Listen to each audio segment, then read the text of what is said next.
This is such a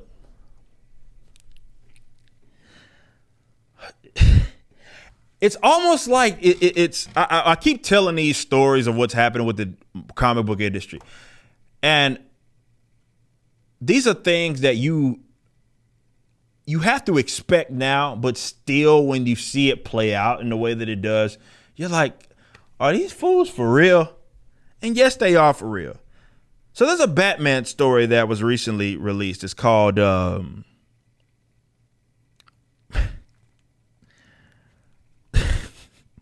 wait till I show you guys this.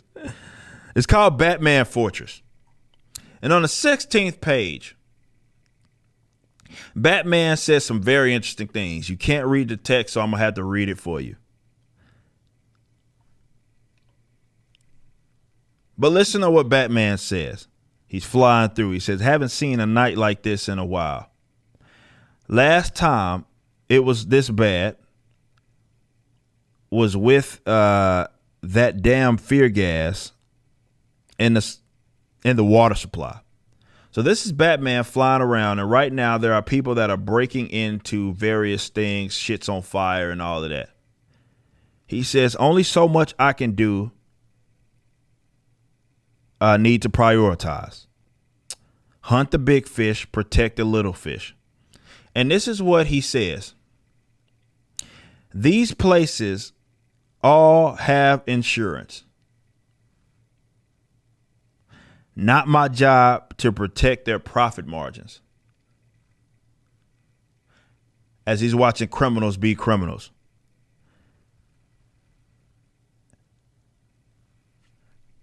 This is what happened there. This is the position of the writer.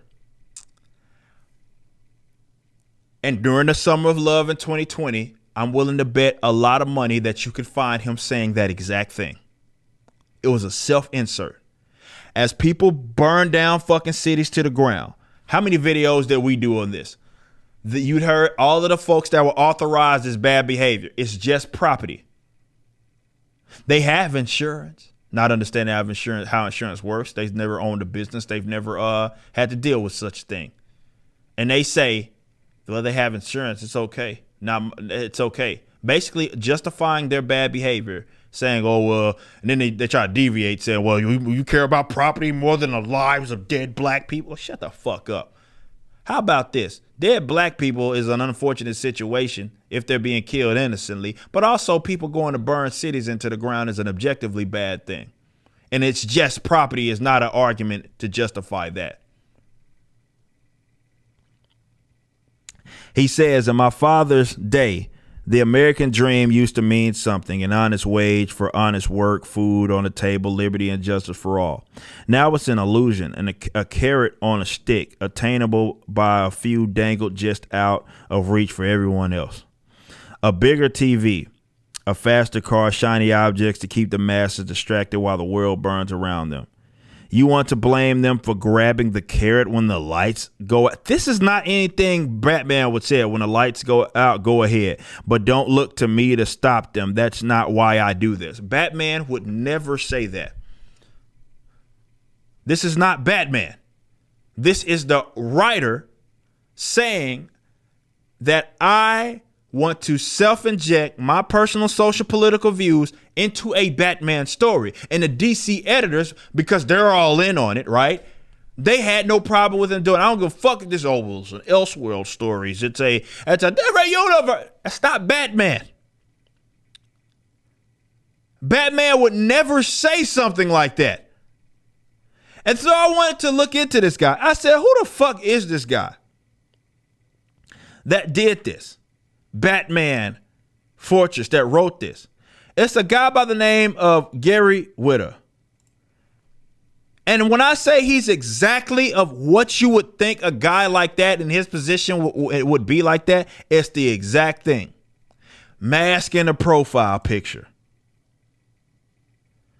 And if you go look in on his website, on his Twitter, he has the same generic positions that the authoritarian left has, advocating more gun control in this regards. Co-signing Beto O'Rourke. He's just an authoritarian leftist. That's it.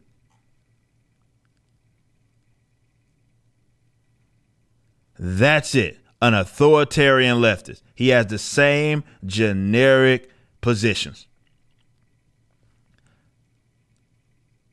And now he gets to write what I've said is my favorite. I can't even call him my favorite character as an adult. I can, but I can't. A Batman, that is, Bruce Wayne, the only Batman. He's writing dog shit, and this is just simply what he's allowed to do. He's reposted this. Comics can be escape and have something to say.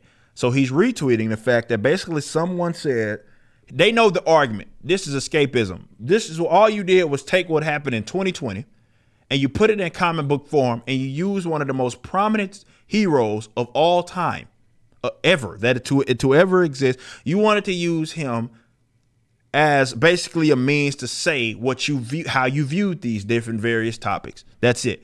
You said, I need Batman to validate my position. So that's what I'm going to do. And he's retweeting someone that says that. Batman would never say such a thing. He would not say this. Wow, this is great writing, someone says. This is not great writing. All the motherfucker did was say what everybody else that of the authoritarian left was saying when the Summer of Love in 2020 happened and there were riots all over the fucking place. And they just said Batman said it. That's not creative. And I will admit a lot of these guys never bought this book, by the way. They have insurance. Batman will not say that. They're criminals. That's not to say that Batman wouldn't make a difficult choice as to say, well, I got to take care of this big fish before I take care of this one. But for him to be like, well, shit, not my problem. They got insurance. Batman will never say nothing like that.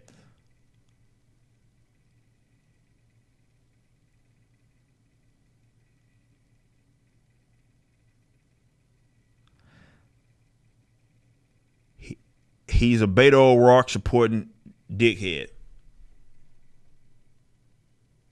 Social justice advocate. And he's not the first or the last one that's going to be writing Batman. I've told y'all, and I can't make it any clearer. Let this company die. It has been taken over. There's nothing you can do about that. These guys are locusts. They understand how important it is for them to have control of cultural aspects. So they're not going to let go of it. They're not like you. They don't have the same ethical or moral approach. They're not like you. They got control of that and they're going to maintain it because that was their end goal at the end of the day. Was this stuff created to just really signal to only one side of, let's say, whatever political op? Of course not. Fans that have different political preferences, of course, were fans of this stuff and had been historically. It was not built upon being advocates of social justice. That's not what this was built upon. But that's not going to stop them from taking it over. The difference is that they have more discipline. The leftists have more discipline than we do. A lot of people on our side still cannot get a hold of their addiction and just let go of DC. Just say, you know what? Fuck it. You had a good run. I got my back issues, but I can no longer support this cause. The leftists will never support us. And that's the difference. And that's how they win. Just stop it. Just stop it. Just stop supporting them. You just listened to a clip from my podcast, For Canon's Sake, which is live throughout the week at 12 p.m. Central on YouTube.com/YoungRipper59 and Odyssey.com/@YoungRipper59. Be sure to check out my website, EricDJuly.com, so you can stay up to date with everything it is that I'm doing. You can also become a member and get access to a bunch of cool perks and exclusive content, which includes a social media hub where you can interact with myself and other members. It even has an app that you can get, which is now live in the Google and Apple stores.